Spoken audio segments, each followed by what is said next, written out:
इंदौर महापौर पुष्यमित्र भार्गव की पत्नी संस्था संघमित्र के उपाध्यक्ष जूही भार्गव ने लव जिहाद के खिलाफ हुंकार भरते हुए अपनी आवाज बुलंद करते हुए कहा कि लव जिहाद समाज में खतरनाक राक्षस के रूप में उभर रहा है। आज के दौर में बेटियों को सनातन धर्म के मजबूत संस्कार देना होंगे ताकि वे अन्य धर्म की तरफ आकर्षित ना हो। देखिए खास रिपोर्ट। समाज को राक्षस के तौर पर उभरता हुआ एक ऐसा विषय, उसके ऊपर संवाद रखा यहाँ पर ताकि सबका ध्यान उसके ऊपर आकर्षित हो सके, हम चर्चा कर सकें और किसी निष्कर्ष पर पहुँच सकें।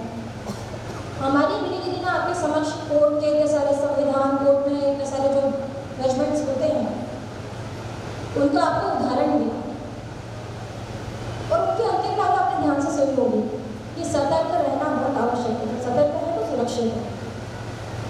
मैं आपको जो बस बात बोलने वाली थी वो यही बात थी कि सतर्क है तो सुरक्षित है।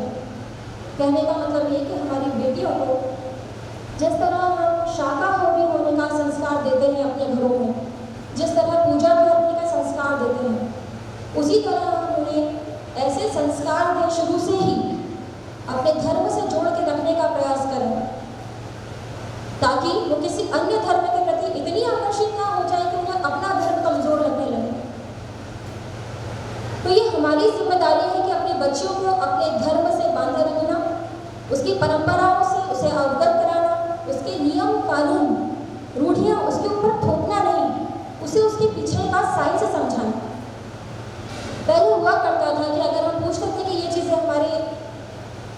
हम क्यों पहनते हैं, नाक पे लॉन्ग क्यों पहनते हैं, बिछिया क्यों पहनते हैं, तो कई बार हमारी माओं के पास उसका जवाब नहीं होते थे।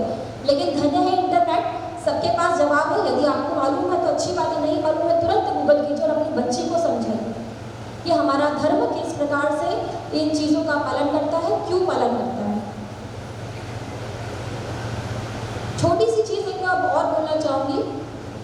कई बार हमारे घर में हमारी माएँ बहुत सारे काम करती हैं, हाउसवाइफ होती हैं। कई बार उनको बहुत अपने जीवन में अच्छा करियर बनाने का मन था, लेकिन वो किन्हीं कारणों से नहीं बना पाए। लेकिन वो अपने बच्चों के सामने उस फ्रस्ट्रेशन में कभी कभी बोल देती है, मैंने जो किया वो तुम मत करना, मैंने अपनी ज़िंदगी खराब कर दी इन लोगों की सेवा करते करते, तू मत करना। उस बच्चे को सडन लगता है कि मेरी माँ ने जो किया वो तो व्यर्थ है, मुझे तो अच्छा जीवन चाहिए।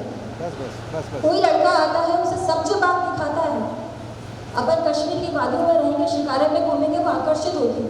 उसे लगता है मुझे अपनी माँ की तरह की ज़िंदगी तो नहीं चाहिए। कैसी ज़िंदगी चाहिए उसे पता नहीं है, किसी ने उसे वो सपना दिखा दिया और वो उसके साथ हो लेती।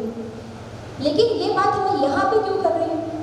आप सब तो प्रबुद्ध बच्चियाँ हैं जो बैठी हैं, छोटी छोटी बहनें वहाँ भी बैठी हैं। आपकी माएँ निश्चित रूप से आपको ये संस्कार देंगी, लेकिन हम बात कर